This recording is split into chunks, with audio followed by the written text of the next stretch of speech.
பயன்படுத்துவதற்காக மறுபடியும் வாய்ப்பு இந்த மாலை வேலையில் அவருடைய சமூகத்தில் வந்து என்னுடைய வார்த்தையை கேட்கக்கூடிய ஒரு சாக்கியத்தை அவர் தந்திருக்கிறார். அனைவருக்கு கிடைக்காத ஒரு சாக்கியம் காலையில் வர்றவங்க சாயங்காலம் அனைவரும் வர்றவங்க இருந்தாலும் நமக்கு ஆண்டவர் அந்த சாக்கியத்தை கொடுத்திருக்கிறார்.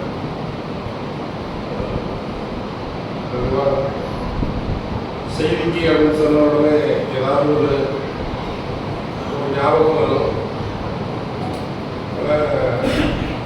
ரெண்டு 3 வாரமாகவே செய்திக்கு ஆயத்தப்படணும் அப்படின்னு சொல்லி யோசிக்கும் போது மத்தியானம் வரைக்கும் ஒன்றும் இல்லை.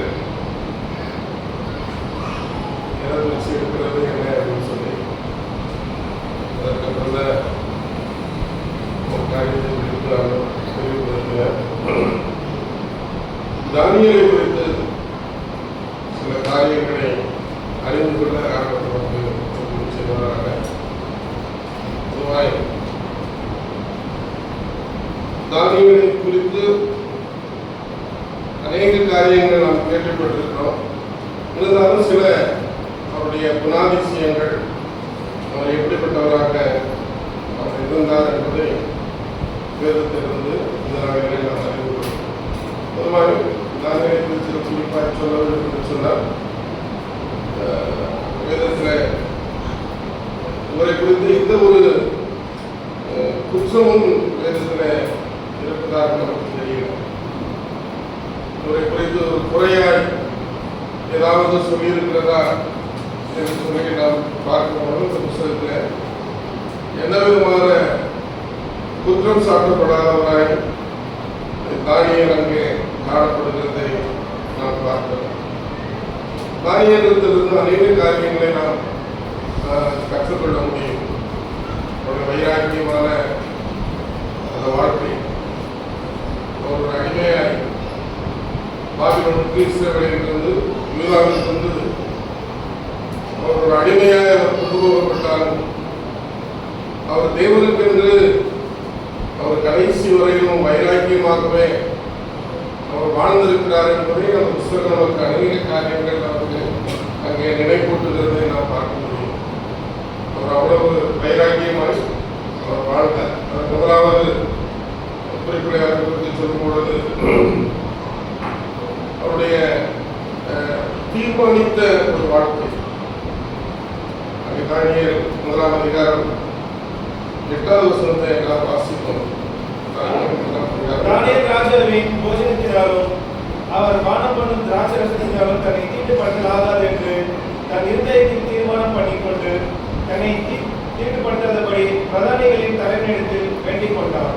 இங்கே முதலாவது அவர் எடுக்கிற அந்த தீர்மானம், நாம் அந்த ராஜாவுடைய போஜனத்தை சாப்பிடக்கூடாது என்கிற அந்த தீர்மானத்தில் அவர் அங்கே உறுதியாக இருக்கிறதை நாம் பார்க்கிறோம்.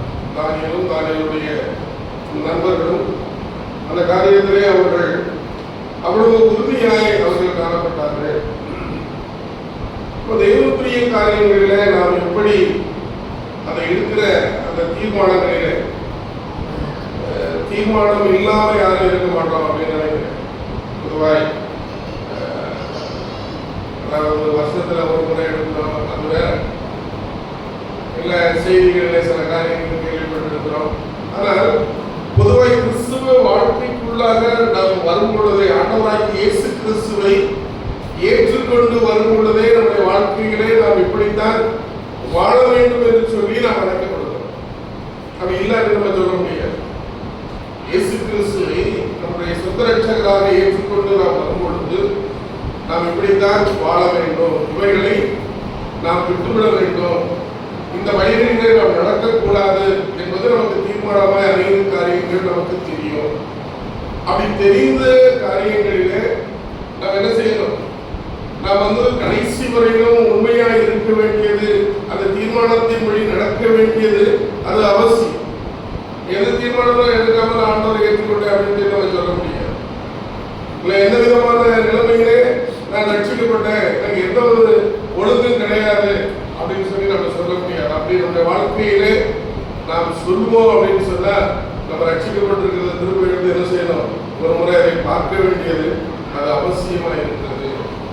ஏனென்று சொன்னால் கிறிஸ்துவ வாழ்க்கை, இயேசு கிறிஸ்துவை நாம் ஏற்றுக்கொண்டு எப்பொழுது வருகிறோமோ அப்பொழுதே நம்முடைய வாழ்க்கையிலே இப்படிதான் நடக்க வேண்டும் என்று சொல்லி ஆண்டவர் அநேக காரியங்களை குறித்து நமக்கு அங்கே வைத்திருக்கிறதை பார்க்கிறோம். அதன்படி நடக்க வேண்டும் என்று சொல்லி நாமும் அழைக்கப்பட்டிருக்கிறோம். ஒவ்வொரு காரியத்தை குறித்து நம்ம சொல்லணும், அதிகமாய் நாம் சொல்லிக்கொண்டே போறோம். அப்போ நாம் எடுக்கிற அந்த தீர்மானங்களிலே நாம் எப்படி இருக்கிறோம், சந்தர்ப்பத்துக்கு ஏற்ற நிலைமைகளை நாம் வழிபோகக்கூடியவர்களாய் நாம் காணப்படுகிறோம் என்று சொல்லி நாம் பார்க்கிறோம். அங்கே தானியேலுடைய வாழ்க்கைகளை பார்க்கும் பொழுது அவர் எடுத்த அந்த தீர்மானத்தில அவர் அங்கே உறுதியாக இருக்கிறதை நாம் பார்க்கிறோம். அவர் அங்கே அதை ராஜாவுக்குரிய போஜனங்களை நான் என்ன செய்ய மாட்டேன், நான் உட்கொள்ள மாட்டேன், எனக்கு அது வேண்டாம், எனக்கு அதை மரக்கறிகளை கொடுத்து என்னை சோதித்து பாருங்கள் என்று சொல்லுகிறார். மற்ற புருஷர்களை விட இவர்கள் என்ன செய்ய புஷ்டியை அங்கே காணப்பட்டதை நாம் பார்க்கிறோம். அப்போ இந்த தானியேலும் நம்மளுடைய வாழ்க்கையில பார்க்கும் பொழுது அவர்களுடைய நிலைமை அங்கே யூதாவிலிருந்து அவர்கள் அடிமையாய் அவர்கள் கொண்டு போகப்பட்டது. அவர்கள் அடிமையாய் காணப்படக்கூடியவர்கள் அங்கு இருக்கிற மற்றொரு ராஜாவிடத்திலே, ராஜாவுடைய சேவர்களிடத்துல அவர்கள் போய் எதையும் தெரிந்து கொள்வதற்கு எந்த விதமான அதிகாரமும் அவர்களுக்கு இல்லை. ஆனால் அப்படிப்பட்ட நிலைமையிலே காணப்பட்ட பொழுது கூட அவர்கள் அந்த காரியங்களிலே அவர்கள் அங்கே வைராக்கியமாய் அவர்கள் அங்கே வாழ்ந்ததை நாம் பார்க்கிறோம். நம்ம அழைக்கப்பட்டிருக்கிற நாம், கிறிஸ்துவுக்குள்ளாக அழைக்கப்பட்டிருக்கிற நாம் எந்த நிலைமையிலே ஆண்டவருக்கு நாம் இந்த உலகத்திலே நாம் வாழ வேண்டும் என்பதை நமக்கு இதை நினைப்பூட்டுவதை பார்க்கிறோம். அங்கே ராஜாவுடைய போஜனத்தை நான் உட்கொள்ள மாட்டேன். அங்கே தீமையான காரியங்களை விட்டு அவர் விலகக்கூடியவராக அங்கே காணப்பட்டார். பார்க்கிற யோபின் புஸ்தகம் 28-28 பார்க்கும் பொழுது அங்கே சொல்லப்பட்டிருக்கிறது, பொல்லாப்பை விட்டு விலக வேண்டும் என்று சொல்லப்பட்டது. பொல்லாப்பை விட்டு விலகும், பொல்லாத காரியங்களை விட்டு விலகு என்று அங்கே நமக்கு சொல்லப்பட்டிருக்கிறதை நாம் பார்க்கிறோம். சங்கீதம் 34:14 வாசிப்போம். சங்கீதம் 34:14. அங்கே தீமையை விட்டு நாம் விலக வேண்டும், தீமையான காரியங்களை விட்டு நாம் விலகக்கூடியவர்களாய் நாம் காணப்பட வேண்டும். அப்ப இங்கே அந்த ராஜாவுடைய அந்த போஜனத்திற்கு அவன் விலக்கி தன்னை காத்துக் கொள்ளுகிறதை நாம் பார்க்கிறோம். ஏன் அவர் அதை விலக்கி பாதுகாத்தார், ஏன் ராஜாவுடைய போஜனத்தை அவர் சாப்பிடவில்லை, நிறைய காரியங்களை சொல்றார். அவர் எதற்கு அவர்கள் பலியிட்டுக் கொண்டு வந்திருக்கிறார்? ஒருவேளை அங்கே இவர்கள் இஸ்ரவேலர்கள் சாப்பிடக்கூடாது என்று சொல்லி தேவன் விலக்கின அந்த மாம்சங்கள் அதில் காணப்படலாம். அதனால ராஜாவுடைய போஜனத்துக்கு தன்னை கீழ்ப்படுத்தக்கூடாது என்கிற அந்த தீர்மானத்திலே அவர் உறுதியாக அடிமைப்பட்டு போன இடத்திலே அவர் அங்கே காணப்படுகிறதை நாம் பார்க்கிறோம். அப்ப எந்த நிலைமையிலே இருந்தாலும் சரி நாம் அந்த அது போன்ற காரியங்களுக்கு நம்மை விலக்கிக் கொள்ளக்கூடியவர்களாக நாம் காணப்பட வேண்டும். இன்றைக்கு உலகத்தில் அநேக காரியங்கள் இருக்கிறது. இன்றைக்கு விக்கிரக வழிபாடு நிறைந்த உலகத்திலே நாம் வாழ்ந்து கொண்டிருக்கிறோம். அப்ப அவைகளுக்கெல்லாம் நாம் என்ன செய்யணும், நாம் செல்லக்கூடிய இடங்களில், நம்முடைய ஆபீஸ்ல, வேலை பார்க்கக்கூடிய இடங்களிலே, இல்லை பலவிதமான நிலைமைகளிலே நாம் அவைகளுக்கு விலகக்கூடியவர்களாக நம்முடைய வாழ்க்கையிலே நாம் காணப்பட வேண்டும். இதுக்கெல்லாம் என்ன செய்யணும், பெரிய தீர்மானம் எடுத்தோம் அப்படின்னு இவைகளுக்கெல்லாம் விளக்கப்பட்டிருக்க வேண்டும் என்று சொல்லி நாம் அறிந்திருக்கிறோம். அறிந்திருக்கிற நிலைமையிலே நம்முடைய வாழ்க்கையிலே நாம் அவைகளுக்கு விலகி தப்பித்துக் கொள்ள நமக்கு தெரிந்திருக்க வேண்டும். அதே அங்கே நமக்கு தானியேலுடைய வாழ்க்கை நமக்கு சுட்டி காட்டுகிறதை நாம் பார்க்கிறோம். 5ஆம் அதிகாரம் 17ஆம் வசனம். தானியேல் புத்தகம் 5ஆம் அதிகாரம்.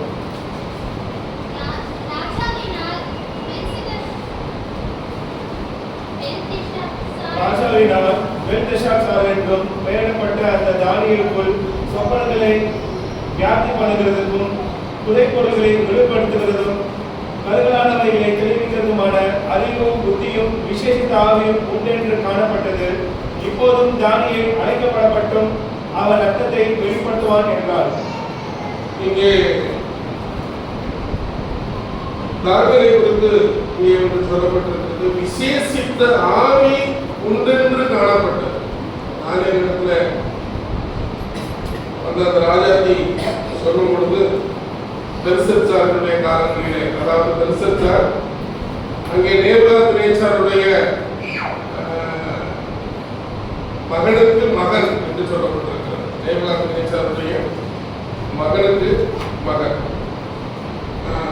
அப்ப நேபுகாத்நேச்சார் வாழ்ந்த காலங்களிலேயே இந்த தானியேல் எங்க இருக்கிறார்? வாழ்ந்த காலங்களிலே இவர் அரண்மனையிலே இருக்கிறார். அதன் பின்பு அவருடைய மகனுடைய ஆட்சி போய் அவருடைய பேரனுடைய ஆட்சியிலே இங்கே நடக்கிற அந்த சம்பவத்தை தான் நாம் பார்க்கிறோம். இங்கே அந்த விரலிலே எழுதப்படக்கூடிய அந்த காரியங்களை பார்க்கும் அதை குறித்து தெளிவுபடுத்துவதற்காக ராஜாத்தி வந்து சொல்கிறார், இங்கே ஒரு புருஷன் இருக்கிறார், அவருக்கு பெல்ஷத்சார் என்று பெயரிடப்பட்ட அந்த தானியேலுக்குள் அவனுக்கு என்ன ஆவி இருக்கிறது? விசேஷித்த ஒரு ஆவி இருக்கிறது. அவன் இவைகளை எல்லாம் என்ன செய்ய முடியும்னால் அந்த சொப்பனங்களுக்கு பதில் சொல்ல முடியும், இவைகளுக்கு அவனால் பதில் சொல்ல முடியும் என்று சொல்லி அந்த ராஜாத்தி வந்து அங்கே முறையிடுகிறதை நாம் பார்க்கிறோம். தானியேல் வருகிறார். அந்த காரியத்தை குறித்து அவர்களுக்கு அங்கே தெளிவுபடுத்தி அங்கே சொல்லுகிறதை நாம் பார்க்கிறோம். இது எதை நமக்கு வெளிக்காட்டுகிறது, எதை நமக்கு தெளிவுபடுத்துகிறது என்று சொன்னால், தானியேலிடத்திலே விசேஷித்த ஒரு ஆவி அவரிடத்திலே காணப்பட்டது. இவைகளை இவ்விதமாய் சொப்பனங்களை வியாக்கியானம் பண்ணக்கூடிய நிலைமையிலே, இல்லை இவைகளுக்கு பதில் சொல்லக்கூடிய நிலைமையிலே ஆண்டவர் அவனுக்கு விசேஷித்த அங்கே ஆவியை அவனுக்குள்ளாக ஆண்டவர் அங்கே கொடுத்திருந்ததை நாம் பார்க்கிறோம். அமிதமாய் கொடுத்திருந்ததினாலே அங்கே தானியேல் அநேக காரியங்களை குறித்து நமக்கு வேதபுஸ்தகத்தில் எழுதி கொடுத்திருக்கிறதை பார்க்கிறோம். அன்றைக்கு வாழ்ந்த அந்த நிகழ்காலத்தை மாத்திரமல்ல, வரப்போகிற கடைசி நாட்கள் வரைக்கும் அவர் அங்கே அநேக காரியங்களை குறித்து நமக்கு வேதபுஸ்தகத்தில் அவர் எழுதி கொடுத்திருக்கிறதை நாம் பார்க்க முடியும். அப்ப தானியேலுக்குள்ளாய் அங்கே என்ன காணப்பட்டது என்று சொன்னால், விசேஷித்த விதமான ஒரு ஆவி அவனுக்குள்ளாய் இருந்தது என்று சொல்லப்பட்டிருக்கிறதை பார்க்கிறோம். இன்னொருவருக்குள்ள இதே மாதிரி ஒரு விசேஷித்த ஆவி இருந்துச்சு. யார் தெரியுமா?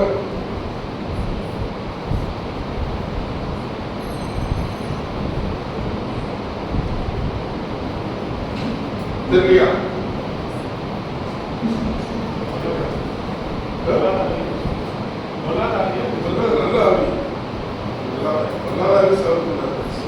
சரி, ஆதியாகமம் 41ஆம் அதிகாரம் 38ஆவது வசனத்தை வாசி. அப்பொழுது பார்வோன் தன் ஊழியக்காரரை நோக்கி, தேவ ஆவியை பெற்ற இந்த மனுஷனைப் போல வேறொருவன் உண்டோ என்றார். இங்கே தேவ ஆவியை பெற்ற இந்த மனுஷனை போல வேறு யாரும் உண்டோ? அங்கே யோசேப்பு குறித்து நமக்கு சொல்லப்படுகிறது. அங்கே யோசேப்பு இது போல சொப்பனத்துக்கு அவர் விளக்கம் சொல்லக்கூடியவராக இருந்தார். அப்போ ராஜாவுக்கு அங்கே விளக்கத்தை அவர் சொல்லக்கூடியவராக காணப்படுகிறதை பார்க்கிறோம். இந்த 7 வருஷம் பஞ்சம் வரும், அந்த 7 வருஷம் நல்ல திருப்தியான விளைச்சல் இருக்கும் அப்படின்னு சொல்லி சில ஆலோசனைகளையும் சொல்லுகிறார்.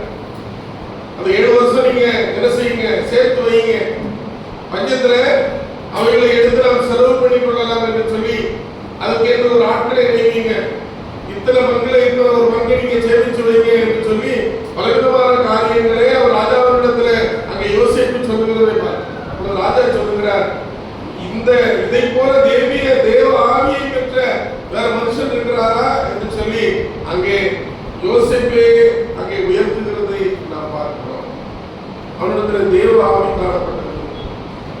இங்கே தானியேலிடத்திலும் அதே விசேஷித்த தேவனுடைய ஆவி அவரிடத்துல அங்கே காணப்பட்டதை நாம் பார்க்கிறோம். அப்ப தேவ ஆவி ஒருவனுக்குள்ளாக இருக்கும் பொழுது இவ்விதமான காரியங்களை அங்கே செய்யக்கூடிய தாழ்த்தக்கூடியவர்களாக அவர்கள் அங்கே காணப்படுகிறதை நாம் பார்க்கிறோம். தேவனுடைய ஆவி இவைகளெல்லாம் பகுத்தறியக்கூடியதாக, இவைகளெல்லாம் சொல்லக்கூடியதாக அங்கே இருக்கிறதை நாம் பார்க்கிறோம். கர்த்தருக்குள்ளாக இருக்கக்கூடிய நம்முடைய வாழ்க்கையில் கூட இவ்விதமான தீர்க்கமான நிலைமையில அங்கே முடிவுகளை எடுக்கக்கூடியவர்களாக நாம் காணப்பட வேண்டும். தேவனுடைய சமூகத்திலே காத்திருக்கும் பொழுது, தேவனுடைய சமூகத்திலே காணப்படும் பொழுது அவைகளை தேவன் நமக்கு அங்கே விளங்க வைக்கக்கூடியவராக அவர் இருக்கிறார். விசேஷித்த அவர்களிடத்துல அங்கே காணப்பட்டது தானே இடத்துல காணப்பட்டது என்று நாம் பார்க்கிறோம். மூன்றாவதாக 2ஆம் அதிகாரம் 28வது வசனத்தை வாசி. 2ஆம் அதிகாரம். மறைப்பொருள்களை வெளிப்படுத்துகிற பரலோகத்தில் இருக்கிற தேவன் கடைசி நாட்களில் சம்பவிப்பதை ராஜாவாகிய நேபுகாத்நேச்சருக்கு தெரிவித்திருக்கிறார். உம்முடைய சொப்பனமும் உமது படுக்கையின் மேல் உம்முடைய தலையில் உண்டான தரிசனங்களும் என்னவென்றால், ராஜாவுக்கு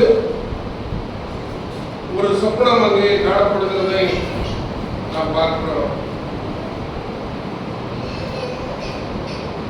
அவர் அந்த சொப்பனத்தை குறித்ததை அவருக்கு அறிவிக்க வரும் பொழுது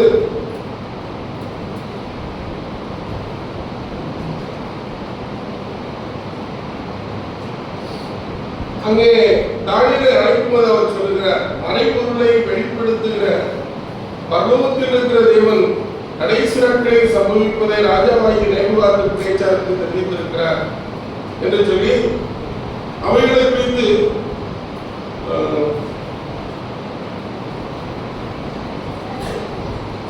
அங்கே இவைகளை எல்லாம் ஆண்டவர் எனக்கு வெளிப்படுத்துகிறார் என்று சொல்லி அங்கே தானியேல் சொல்லுகிறதை நாம் பார்க்கிறோம்.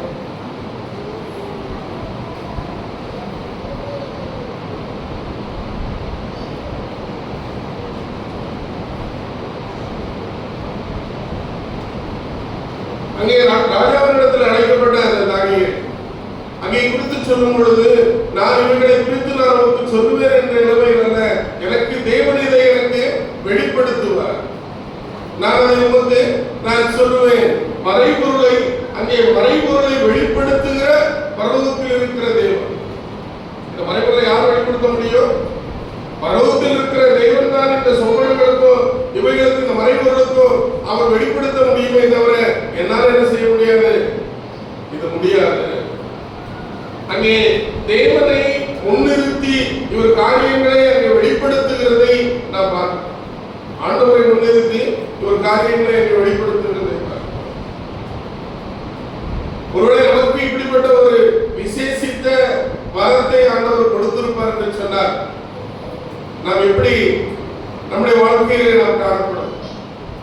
இன்னைக்கு பார்க்க பெரிய போஸ்டர்ல தீர்க்க தரிசன வரப்பெற்றவர், தீர்க்க தரிசன வரப்பெற்றவர், பிசாசுகளை அவர் புரட்டுகிறவர் என்று சொல்லி போறாங்க.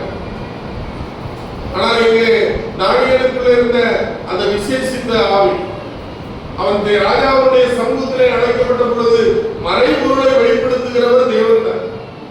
மறைபொருளை வெளிப்படுத்துகிறவர் ஆண்டவரால் தான் முடியும், என்னால் என்ன செய்யாது, அது முடியாது. அவர் தன்னை தேவனுடைய சமூகத்திலே தாழ்த்தக்கூடியவராக அவர் காணப்படுகிறதை நாம் பார்க்கிறோம். ஆண்டவருக்கு ஒரு பேரே வச்சுட்டார். அவருக்கு ஒரு பேரு வச்சிருக்கிற, என்ன பெயர்? மறைபொருளை வெளிப்படுத்துகிற ஆண்டவர். ஆண்டவரால் எல்லாம் இயலும், ஆண்டவரால் முடியாத காரியம் எதுவும் இல்லை. சொப்பனங்களை நமக்கு தோன்றப்படுகிறவர், அதற்குரிய விளக்கத்தையும் கொடுக்க அவர் வல்லவராக இருக்கிறார். அப்ப தேவனை இவர் முக்கியப்படுத்துகிறதை, தன்னை தேவனுக்கு முன்பாக தன்னை தாழ்த்துகிறதை நாம் பார்க்கிறோம்.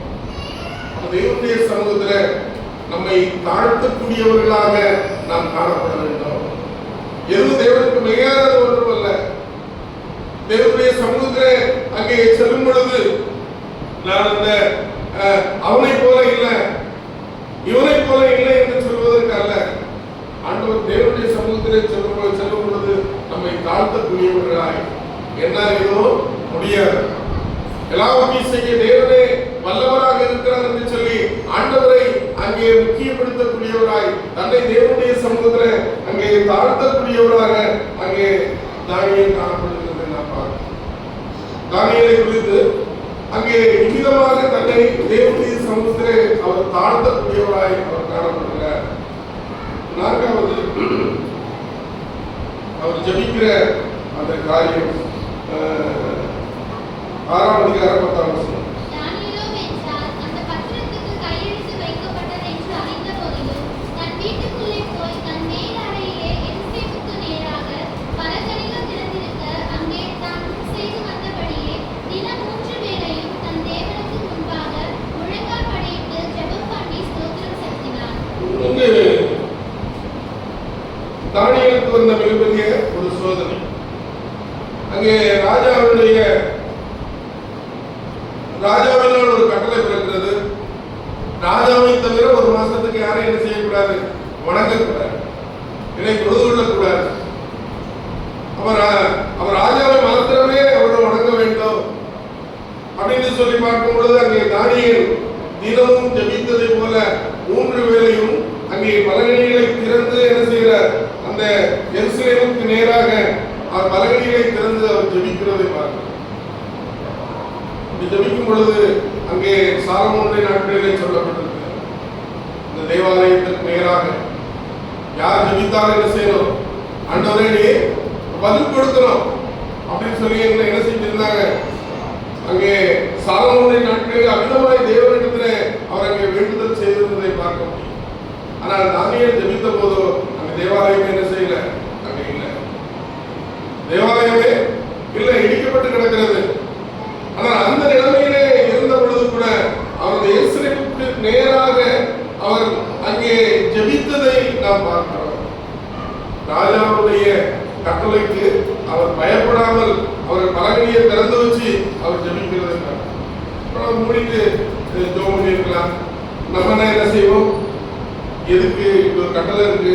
நம்ம ஆண்டவருக்கும் நமக்கு தெரியும், ஆண்டவருக்கும் நமக்கும் தெரியும். அதனால என்ன செய்யலாம்?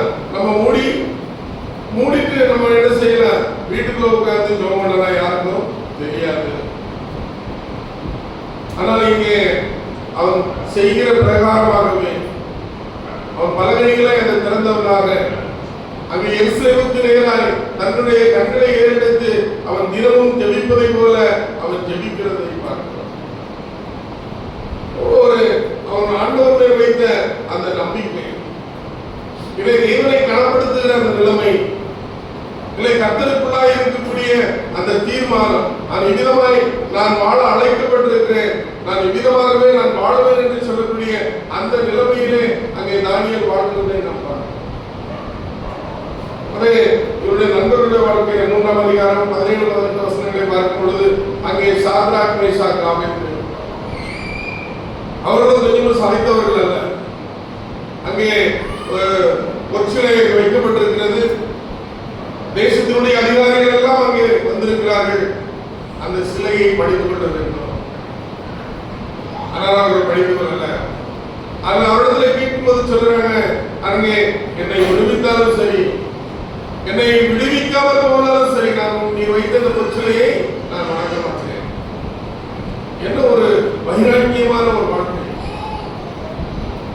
நம்மிடத்துல விதமாய் ஒரு வைராக்கியமான வாழ்க்கை நம்மிடத்துல காணப்படுகிறதா? தேவனுக்கு என்று இவ்விதமான நிலைமையிலே நாம் வைராக்கியத்தோடு வாழ்கிறோம்.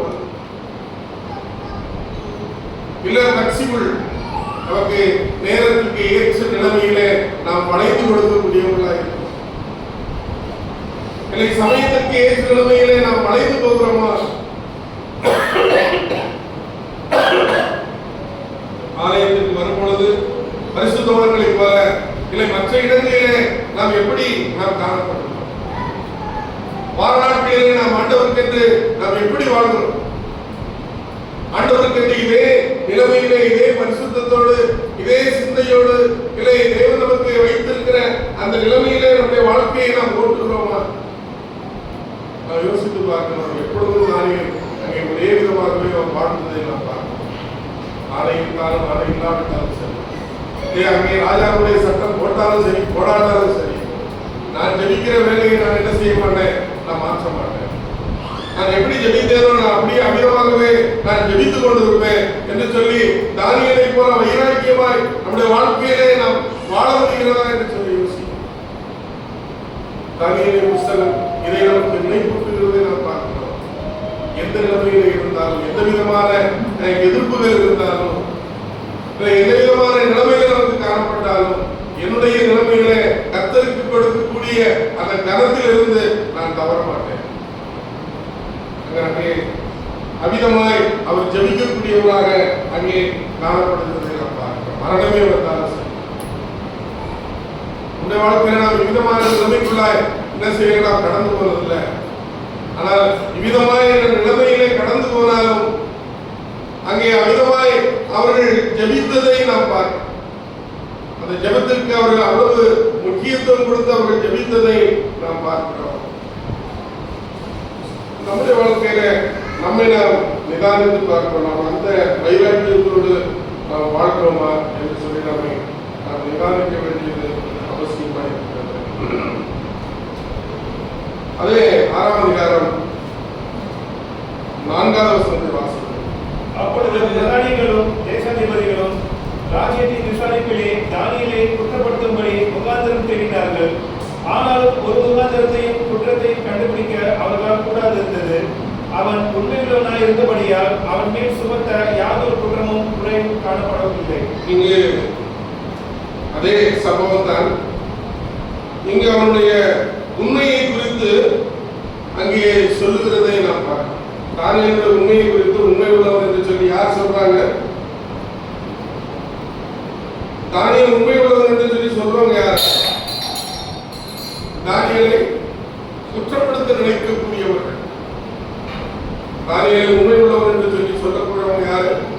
அவரை குற்றப்படுத்த வேண்டும் என்று இருக்கிறவர்கள் அவங்க சொல்றாங்க. அவர் அங்கே அவன் உண்மை உள்ளவனாய் இருந்தபடியால் அவன் மேல் சுமத்த யாதொரு குற்றமும் குறையும் அங்கு காணப்படவில்லை.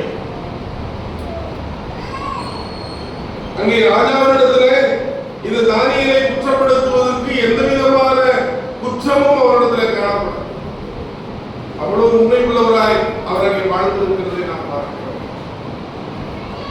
யோசித்து பார்க்க வேண்டிய நம்முடைய வாழ்க்கையில நம்மை குறித்து அப்படி சொல்ல முடியுமா?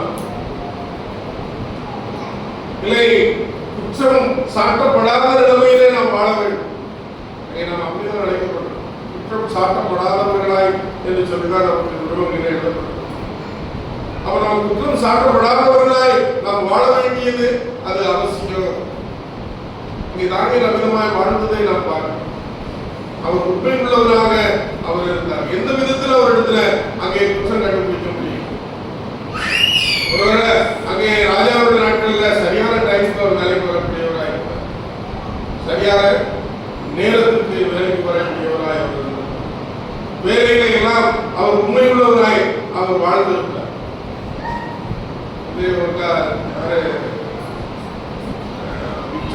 அவங்க வைப்பு சொன்னாங்க, அதாவது லேட்டா வந்தா நான் என்ன செய்ய மாட்டேன், வேலைக்கு போக மாட்டேன், லீவ் போட்டு வந்துடுவேன் அப்படின்னு சொல்லியிருந்தாங்க. ஆச்சரியமான ஒரு காரியம். வேலைக்கு லேட் ஆயிடுச்சுன்னா லீவ்ல போட்டுட்டு நான் வந்துடுவேன் அப்படின்னு சொல்ற சாட்சி இதெல்லாம் யோசிக்க வேண்டிய ஒரு விஷயம். குற்றம் சாட்டப்படாதவர்கள் அதான் தன்னுடைய நிலைமையிலே தன்னுடைய வேலையிலே அவ்வளவு உண்மையுள்ளவர்களாய் அங்கே காணப்பட்டதை பார்க்க. அங்கே தானியேலுடைய வாழ்க்கை குற்றம் சாட்டப்படாதவர்களாய் அவங்க அங்கே இருந்ததை நான் பார்க்கிறேன். ஒரு குற்றத்தையும் பார்க்கிறேன். தானியேலை தேடி எங்க கண்டுபிடிச்சு ஏதாவது ஒரு குற்றம் இருக்குமா பார்க்க முடியும். வேதத்தில் நாமும் பார்க்க முடியாது. அவன் அமிதமாய் குற்றமற்றவராய் அவர் வாழ்ந்தார். எந்த விதமான குற்றமும் அவர் மேல் சாட்டப்படவில்லை. அதை கடைசியாக அவர்களுக்கு முடிவெடுத்ததுதான் ஜெபிக்கிற காரியத்தில் இவருக்கு வச்சா கண்டிப்பா என்ன செய்வார், இவர் ஜோம் பண்ணுவாரு, அதில் பிடிச்சுக்கிறாங்க. அப்போ அவர் குற்றமற்ற நிலைமையில அவர் உண்மையாய் அங்கே வாழ்ந்திருக்கிறதை நாம் பார்க்கிறோம். ஆண்டவருக்குள்ளாக ரட்சிக்கப்பட்டு தேவனுடைய பிள்ளைகளாக அழைக்கப்பட்டிருக்கிற நம்முடைய வாழ்க்கையில நாம் இவ்விதமாக வாழ முடியாகவே நாம் அழைக்கப்பட்டோம். குற்றம் சாட்டப்படாதவர்களாய், உண்மை உள்ளவர்களாய், உண்மை உள்ள ஒரு ஊழியக்காரனாய், உண்மை உள்ள நிலைமையில எல்லா காரியங்களிலும் உண்மை உள்ள நிலைமையில நாம் வாழ வேண்டியது அது அவசியம். தேவன் அமிதமாகவே நம்மை அழைத்திருக்கிறார். அதான் சொன்ன, இதுக்கெல்லாம் தீர்மானம் ஒன்று எடுக்கிற அவசியம் கிடையாது. இப்படிதான் வாழணும் அப்படின்னு சொல்லிதான் ஆண்டவர் நம்மை அழைத்திருக்கிறதை நாம் பார்க்கிறோம். நாம் அமிதமாய் வாழும்படியாகவே நாம் அழைக்கப்பட்டிருக்கோம். அங்கே குற்றமற்றவராய் அவர் வாழ்ந்தார். அமிதமாய் அங்கே தானியேல் அங்கே குற்றம் காண முடியாதவராய், சாட்ட முடியாதவராய், குற்றம் இல்லாதவராய் அவர் அங்கே வாழ்ந்திருக்கிறதை நாம் பார்க்கிறோம். அதை சொல்லுவது கூட யாரும் அவர்களுடைய சிநேகிதர்கள் சொல்லல, அவருடைய நண்பர்கள் யாரும் சொல்லல. ஏன்னா அவருக்கு பிரியமான அந்த ராஜா அங்க என்ன செய்யறாங்க சொல்லல. ராஜா தானியேலுக்கு ரொம்ப பிரியமா இருந்தார். அந்த ராஜா கூட என்ன செய்யல சொல்லல. அவருக்கு எதிராக நிற்கக்கூடியவர்கள் அவரிடத்துல எந்த குற்றத்தையும் பார்க்க முடியல அப்படின்னு சொல்லி சொல்றாங்க. நாம் எப்படி நம்முடைய நிலைமையிலே நாம் காணப்படுகிறோம்? 6வது 4ஆம் அதிகாரம் 27வது வசனம். 4வது ஆகையால் ராஜாவே, நான் சொல்லும் ஆலோசனையை நீர் அங்கீகரித்துக் கொண்டு நீதியை செய்து உமது பாவங்களையும் சிறுமையானவர்களுக்கு இறங்கி உமது அக்கிரமங்களையும் அகற்றிவிடும். அப்பொழுது உங்களுடைய வாழ்வு நீடித்திருக்கலாம் என்றார். இங்கு நேபுகாத்நேச்சாரால் இவர்கள் அடிமையாய் அழைத்துக் கொண்டு வரப்பட்டவர் இந்த தானியேல். இப்ப நேபுகாத்நேச்சார் ஒரு சொப்பனத்தை காண்கிறார். அதுல அவரை குறித்து அநேக காரியங்கள் அங்கே சொல்லப்பட்டிருக்கிறது. அப்ப ராஜாவை குறித்து அங்கே எதிராக இல்லை, ராஜாவுக்கு பிரியமில்லாத காரியங்கள், ராஜாவுக்கு ஆலோசனையாக சில காரியங்களை சொல்ல வேண்டியது இருக்கிறது. அப்பொழுதும் அவர் என்ன செய்கிறார்? ராஜாவை குறித்து சொல்லும் பொழுது, ராஜாவே, நான் சொல்லும் ஆலோசனையை நீர் அங்கீகரித்துக் கொண்டு நீதியை செய்து உமது பாவங்களையும் சிறுமையானவர்களுக்கு இறங்கி உமது அக்கிரமங்களையும் அகற்றிவிடும். அப்பொழுது உங்களுடைய வாழ்வு நீடித்திருக்கலாம் என்றார். ராஜாவிடத்தில் போய் இப்படி சொல்லணும் அப்படின்னு சொன்னா அதுக்கு முதல்ல என்ன வேணும்? தைரியம். அதுக்கு தைரியம் வேணும். இப்ப எவ்வளவு ராஜாவிடத்தில் சொல்லுகிறார். ராஜா இவன் அடிமையை பிடிச்சு வந்தவர். ராஜாவை பொறுத்த வரைக்கும் தானியேல் அது ஒரு அடிமைதான். அவர் என்ன நிலைமையிலே உயர்த்தப்பட்டாலும் அங்கே அடிமைதான். அதுக்கு உதாரணம் ஒன்று சொல்றேன். எப்போ கூட அவங்க சொன்னாங்க, வாசித்த பகுதி தான்.